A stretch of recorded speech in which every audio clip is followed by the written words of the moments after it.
اخبار کوتاه، دقیق و مهم روز چهارشنبه.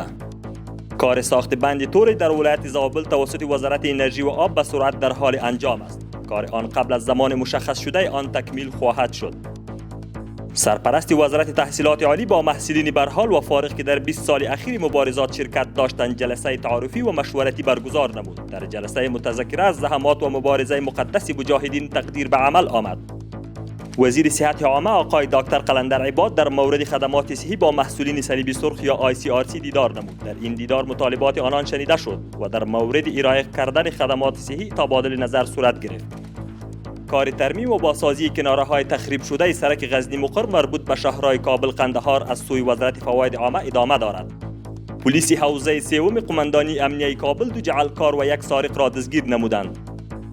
از سوی شاروالی کابل کار بازسازی گلدان وسطی سرک چهارراهی صدارت آغاز شده است. وزارت زراعت، آبیاری و مالداری میگوید جلسه تکنیکی برای ارزیابی پروژه کانال زمیندارو در ولایت هلمند برگزار شد. وزارت شهدا و معلولین میگوید با حمایت مالی مؤسسه بلومید به 7 خانواده غیر نظامی جنگ زده ولایت لغمان کمک‌های غذایی و غیر غذایی صورت گرفت. ریاست برشنا میگوید لاین مقروضین ده‌ها مشترکین برشنا در ولایت جوزجان قطع گردید.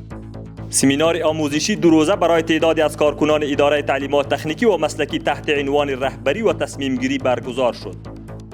وزارت معادن و پترولیم در خبرنامه میگوید داوطلبی معادن زغال سنگ نفراید در ولایات ننگرهار و میدان وردک در حضور داشت رسانه‌ها به گونه شفاف صورت گرفت. در ولسوالی خرغیوی ولایت لغمان به 6 تن مجرمین جزای تعزیری تطبیق گردید.